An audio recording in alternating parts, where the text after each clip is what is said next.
Simple রান্না কিন্তু খেতে অসাধারণ হয়েছে।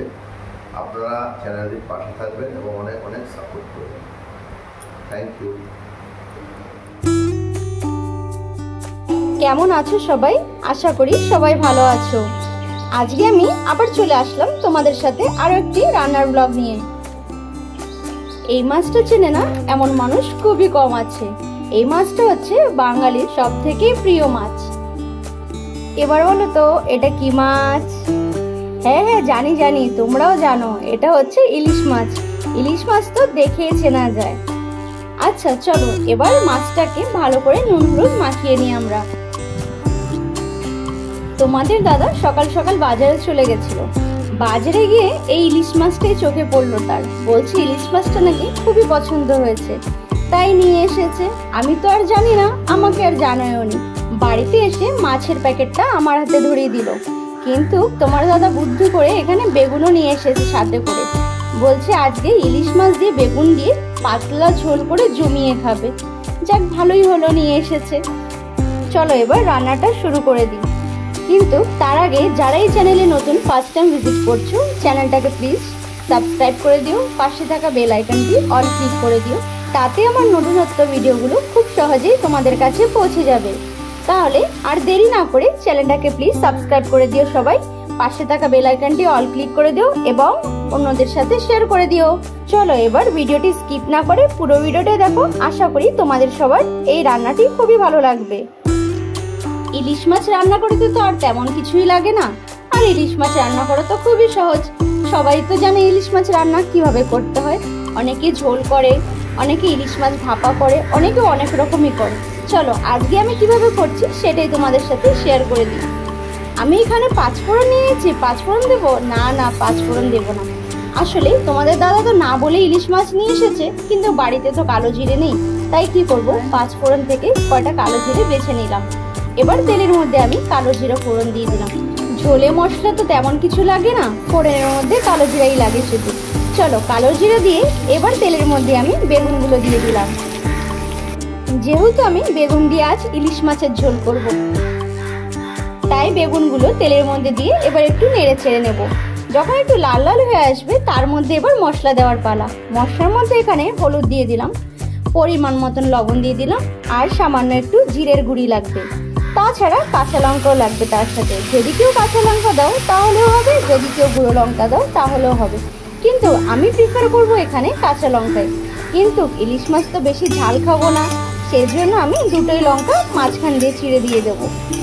এই রান্নাটা আমার ছেলেও খুব ভালো খায়। মাছটা তেমন খেতে পারে না, কেন কি ইলিশ মাছে তো অনেক কাটা হয়, কিন্তু তরকারি দিয়েই ওর ভাতটা খাওয়া হয়ে যায়।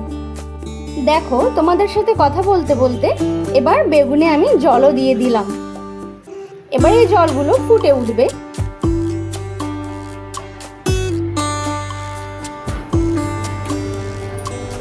এর মধ্যে যে ভেজে রাখা মাছ আছে সেগুলো আমি দিয়ে দিচ্ছি। এখানে কিন্তু আমি মাছগুলো ভালো করে ভাজিনি, তেলের মধ্যে দিলাম আর সঙ্গে সঙ্গে তুলে ফেললাম এপুট এপুট করে। ইলিশ মাছ তো কড়া ভাজা খেতে ভালো লাগে না, ইলিশ মাছ হালকা ভাজাই খেতে ভালো লাগে। আর মাছ ভাজা খাওয়াটা অন্য ব্যাপার। মাছ দেওয়ার পর যখন ঝোলটা টকবক টকবক করে ফুটে উঠবে ভালো করে, তারপরে এর মধ্যে আমি দিয়ে দেব 2 চামচ সর্ষের তেল। এখানে আমি কাঁচা সর্ষের তেল দিলাম। কাঁচা সর্ষের তেলটা দেওয়ার পর এবার আমি এখানে দিয়ে দেব সর্ষে বাটা। ইলিশ মাছে আবার সর্ষে বাটা না দিলে কি ভালো লাগে? তাহলে মজাটাই আর কোথায় রইলো খাওয়ার। আচ্ছা তোমরা যদি এরকম রেসিপি এখনো কেউ না ট্রাই করে থাকো, তাহলে অন্তত একবার রেসিপিটা ট্রাই করে নিও। তোমাদের সাথে কথা বলতে বলতে আমার রান্নাটা কিন্তু পুরোই কমপ্লিট হয়ে গেল।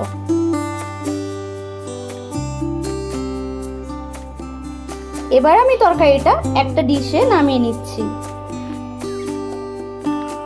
দেখো বেশ পাতলা ঝোল, আর ইলিশ মাছের টেস্টই পুরো আলাদাই হয়। দেখেছো তরকারির কালারটা কত সুন্দর এসছে। মশলা তো তেমন কিছুই না, কিন্তু খেতে দারুণ, জাস্ট ফাটাফাটি। এবার কার কার ইলিশ মাছ ফেভারিট হাতটা তোলো তো দেখি। চলো দেখি খেয়ে সবাই কি বলে। তরকারির কালারটা না ফাটাফাটি হয়েছে। তাই?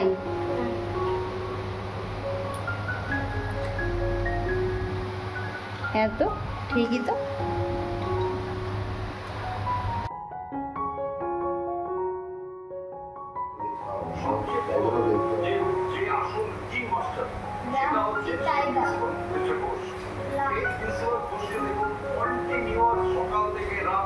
থেকে রাত প্রত্যেক দিন এবং এই মোবাইল ফোনগুলো নিজের এবং অন্যান্য যদি মোবাইল ছেলেদের নামে যদি মোবাইল ফোন থাকে সেই মোবাইল ফোনের ডাবল শুল্ক রাখা হয়। আপনার কথা ভালো লাগবে ভালো লাগছে আমি জানতে সেই সময়টা কোথায় ছিল এই নর্মাল রান্না কিন্তু অসাধারণ, খুব সুন্দর হয়েছে, টেস্টি। বাদ বাকিটা আমাদের কম বলবে। তরকারিতে দেখতে কিন্তু ফাটাফাটি হচ্ছে, খেতেও সুন্দর হয়েছে, কিন্তু তুমি তো জানো আমি বেশি কাটানো মাছ খাই না।